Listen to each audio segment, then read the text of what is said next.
Ever since I watched Thorium's video, One Word Feminism, I haven't been able to get one of the quotes out of my head. The word I would use to sum up feminism is I'd simply go to the dictionary definition and look up their actions. They use fear, violence, intimidation and destruction of property to make their political points. So the only one word to describe feminism is terrorism. So far, the only counter-argument I've heard to that is that it's too extreme to consider feminists terrorists. But is it? So we have 4 prerequisites for terrorism: the use of fear, destruction of property, violence, and intimidation. The question is, does feminism exhibit these behaviours? Let's start with the first of the 4 behaviours: fear. Does feminism use fear to make its political points? The rape culture. Rape culture. The rape culture. Rape culture. Rape culture is a huge problem on college campuses. A rape culture that we need to really deal with. Sexual assaults are at epidemic levels across the country. There's a rape culture. That sexual coercion and violence is normal because that's kind of like the norm now, because men just kind of do it. The vast majority of rapists never see jail time. A new study shows 1 in 3 college men would force a woman to have sex against her will if he thought he could get away with it. I think that 30% is probably an underestimate of the actual number. That all men are now potential rapists. 1 in 5 women have experienced sexual violence since the age of 15. 1 out of every 5 women will be sexually assaulted or raped by a man. 1, 2, 3, 4, 5. Which one of us will it be? 1 in 4 women will get sexually assaulted before they're 25. Let's move on to the second prerequisite, the destruction of property. Do feminists destroy property? Get the fuck out of here! Fuck dipshit! Well, no, they read them up, then we just set them down.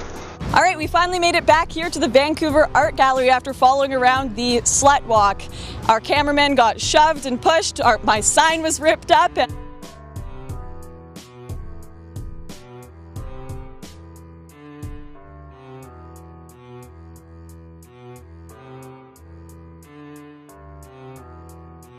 feminists across the Twitterverse were of course shocked that this was happening. How could an attractive woman be put on a poster?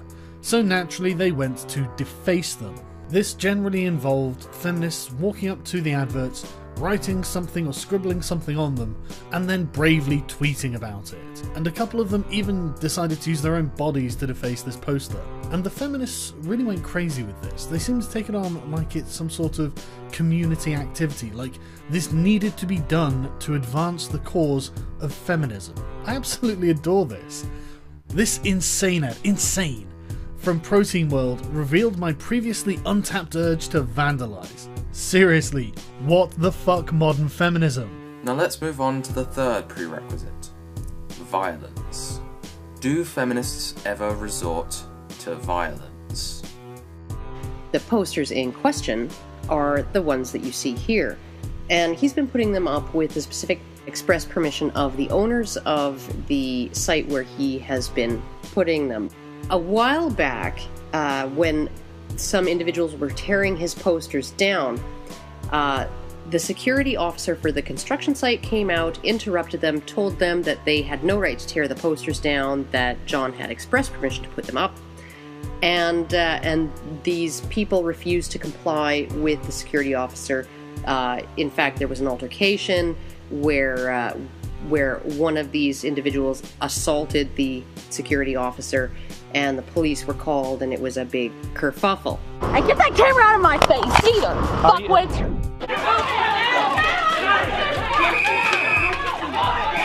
You are attacking our cameraman!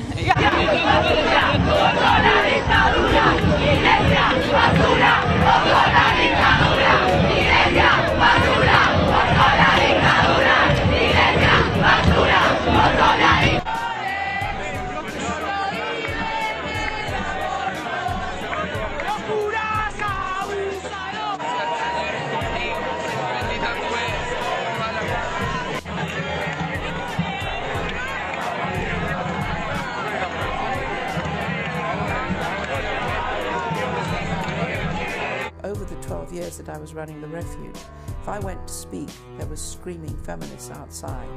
I tried to publish a book called Prone to Violence. We finally did get it published, but I had to have a police escort all around England, and there were death threats and bomb threats. And the final moment came for me after struggling for all those years. When the bomb disposal unit came to my house, because there was a suspect package, and said everything that came to me had to go to them first because they were concerned about my safety and the safety of my family. And that's when I left England and went into exile for something like 15 years. The final prerequisite is, in my opinion, the most important. What terrorist group doesn't attempt to intimidate its opposition?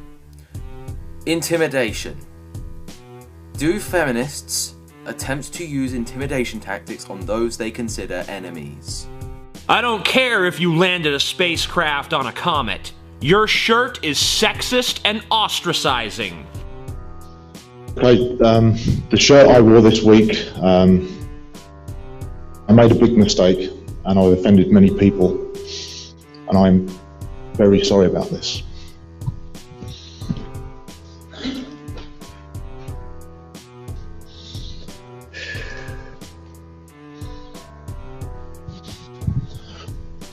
Adria Richards, a tech evangelist, whatever the hell that means, recently attended the PyCon conference, which is a tech conference. And seated in the audience at one of the presentations, she overheard a private conversation between two guys sitting behind her.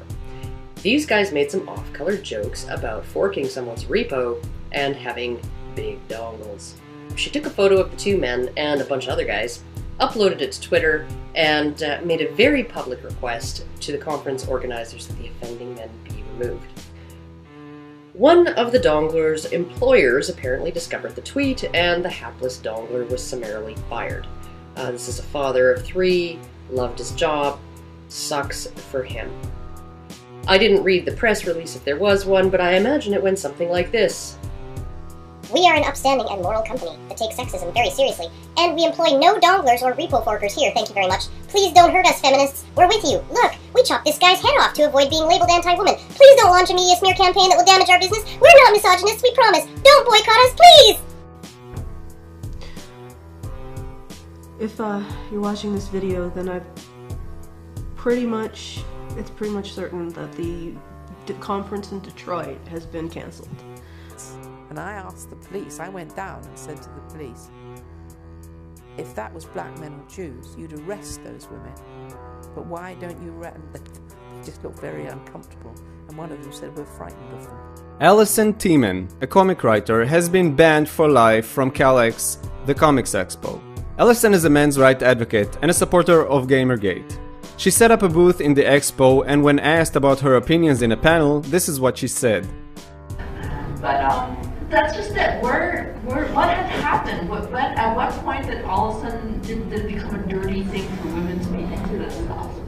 Like in the eyes of so many of these men's rights activist types, or. Would you like us to field that question? Huh? Would you like us to field that question? Sure, go for it. Because I am a men's rights activist, so you can hate on me. The reason why I don't like feminism is because you promote this idea that women are defined by being victims. If you look at the context of all of your issues, men also face considerable problems as well. And they need to be brought into the story, and not just for men's sake, because this hides men's vulnerability, also for the sake of challenging the notion that women are defined as victims. As a result, the organizers closed their booth, removed her from the expo, and told her she will not be able to participate ever again. After, according to them, they received 25 claims of harassment. Cut that out now, or you'll go home in an ambulance. Yeah, that seems mildly inappropriate for a political discussion. This is what men's rights look like! This is what men's rights look like! This is what men's rights look like! This is what men's rights look like! You have a murder! You're fucking scum! Fuck you! You should be fucking ashamed of yourself. You're fucking scum. You are fucking scum. Fucking rape apologist, incest supporting, woman hating, fucking scum. Is there someone else that can wait?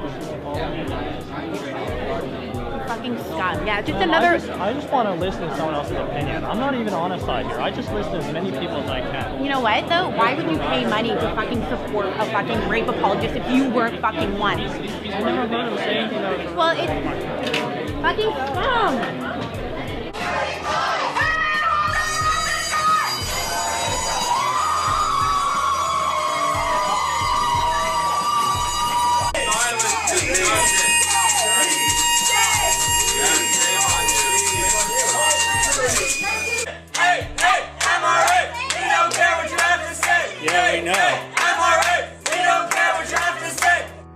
Somewhere during the course of last night, there was a person on Twitter that sent out a bomb threat about Local 16.